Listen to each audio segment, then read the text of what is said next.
Halo teman-teman, selamat datang di channel kami Suci Nasir. Kembali lagi dengan saya, Dr. Suci Arianti. Teman-teman, kali ini kita akan membahas sesuatu yang di-request ya. Jadi ada teman-teman kita yang di-request tentang tema kali ini, yaitu saraf kejepit. Jadi, kenapa sih bisa saraf itu bisa kejepit? Gimana aja gejalanya dan bagaimana sih cara menyembuhkannya? Penasaran? Yuk ikuti.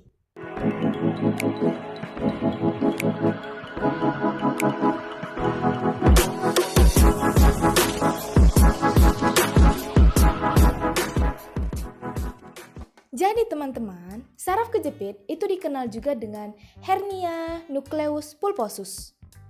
Dia itu kita berbicara tentang tulang punggung. Jadi tulang punggung ini ya, bisa dilihat di gambar, dia itu kan berruas-ruas nih. Nah, setiap jarak antara ruas tulangnya itu ada tempat keluar saraf. Kalau misalnya ruasnya ini ada bergeser atau menonjol, dia bisa menjepit saraf yang keluar tadi. Itulah makanya timbul gejala. Tergantung lokasinya ya. Misal yang bermasalah itu di dekat leher, tentu gejalanya di sekitar leher. Dia ada nyeri leher, bahu, sampai ke lengan. Nyerinya ini bisa kayak kesentrum atau gangguan perabanya, jadi rasanya tuh kebas atau kesemutan. Terus kalau misalnya masalahnya itu di punggung atau di pinggang, tentu yang masalah juga di sekitar situ. Jadi keluhannya itu bisa nyeri punggung bawah, bahkan bisa menjalar ke paha sampai ke ujung kaki. Itu bisa kesemutan lagi, bisa terasa kebas. Bahkan saraf kejepit ini bisa menyebabkan kelumpuhan dan juga bisa menyebabkan gangguan saat buang air kecil dan buang air besar. Jadi ngalir aja, kencing sama pupnya, nggak bisa ditahan. Nah, kok bisa sih saraf itu bisa kejepit? Faktor yang pertama itu karena faktor usia. Karena dengan bertambahnya usia, jadi tulang itu lebih rapuh. Yang kedua, bisa karena berat badan yang meningkat. Jadi kan kalau yang paling sering nih ya, kalau sakit saraf kejepit ini dia bermasalah di pinggang. Karena pinggang belakang kita ini adalah tempat tumpuan berat kita. Jadi kalau berat badan kita meningkat, tentu beban di pinggang ini meningkat. Maka resiko untuk kejepit itu meningkat. Kemudian juga cedera. Jadi kalau misalnya kita ada terantuk punggungnya, tulang punggung ya, atau terduduk tiba-tiba, jadi bisa bergeser tulangnya. Atau misal patah nih kan, tentu bisa terjepit sarafnya. Dan juga kalau misal ada gerakan yang berulang-ulang seperti gerakan menunduk atau berputar yang mendadak, itu bisa menunjukkan trauma pada tulang punggung kita. Jadi nanti kalau misalnya kita konsultasikan ke dokter kan, tentunya dokter nanti akan menanyakan gejala-gejala yang tadi atau riwayatnya seperti apa. Juga dilakukan pemeriksaan penunjang untuk memastikan seperti CT scan atau MRI. Benar ada nggak sarafnya yang kejepit? Gimana cara kita menyembuhkan dari saraf kejepit ini? Biasanya saraf kejepit ini bisa sembuh sendiri loh teman-teman, dalam jangka waktu beberapa minggu atau beberapa bulan dengan istirahat total. Tapi kalau nggak berkurang juga, biasa pilihan pertama itu adalah terapi konservatif. Apa aja? Yang pertama, istirahat. Jadi kita berbaring, istirahat. Terutama kalau nyeri nih kan, jangan dipaksakan aktivitas. Istirahatkan badannya biar rileks. Dianjurkan berbaringnya di kasur yang keras. Kenapa? Karena kalau misalnya dia lembut, postur tubuh kita tuh melengkung gitu. Jadi nggak lurus. Malah dia akan meningkatkan beban ke tulang punggung kita. Makin bergeser lah dia, semakin kejepit sarafnya.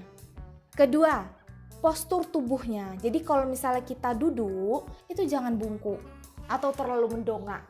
Jadi tegak. Tujuannya untuk tulang punggungnya tadi, agar baik posisinya. Yang ketiga, kalau misalnya sedang nyeri bisa kita kasih kompres panas untuk mengurangi nyerinya ya. Yang keempat, Bisa juga kita minum obat nyeri. Mungkin ini konsultasi ke dokter, apa obat nyeri yang bagus dan cara konsumsinya. Yang kelima, bisa gunakan korset untuk di pinggang. Jadi tujuannya memfiksasi tulang punggung biar tidak ada gerakan yang berlebih. Yang keenam, bisa dengan fisioterapi.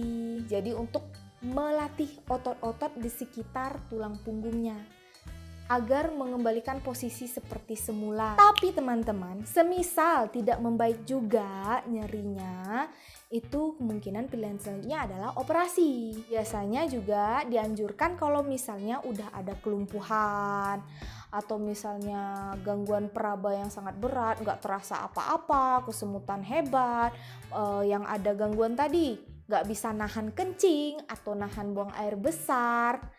Tentunya ini konsultasi ke dokter ya, bagaimana nanti pelaksanaannya, anjurannya tentang operasi ini. Bisa nggak kita cegah?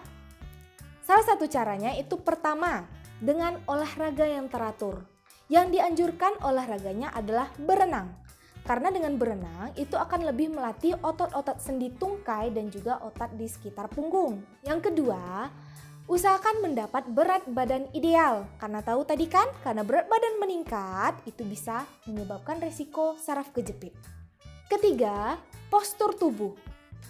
Jadi usahakan kalau kita duduk itu tegak, jangan bengkok-bengkok, nanti itu beresiko. Yang keempat, hindari merokok. Karena merokok juga meningkatkan resikonya kan. Yang kelima, kalau misalnya kita duduk lama, itu usahakan adalah berdiri terus peregangan sebentar biar lentur lagi badannya, jangan kaku duduk terus gitu. Yang keenam, mungkin ini lebih untuk yang suka nge-gym ya. Jadi kalau misalnya ada angkat beban, itu harus posisi yang benar. Jangan main langsung angkat-angkat aja. Atau misalnya mau ngangkat barang dari bawah nih, mau mindahin barang, jangan asal angkat. Jadi caranya kalau misal mau ngambil benda, itu jangan langsung membungkuk untuk ngambil, tapi jongkok dulu, ngambil baru berdiri. Oke teman-teman, itu tadi sedikit informasi dari kami. Mudah-mudahan dapat bermanfaat ya untuk teman-teman semua. Kalau misalnya ada yang ingin ditanyakan, masih bingung, atau ada mau request nih kita bahas apa ke depannya, silakan tulis di bawah ya. Sekali lagi teman-teman, jangan lupa like, share, komen, dan subscribe. Bye-bye teman-teman.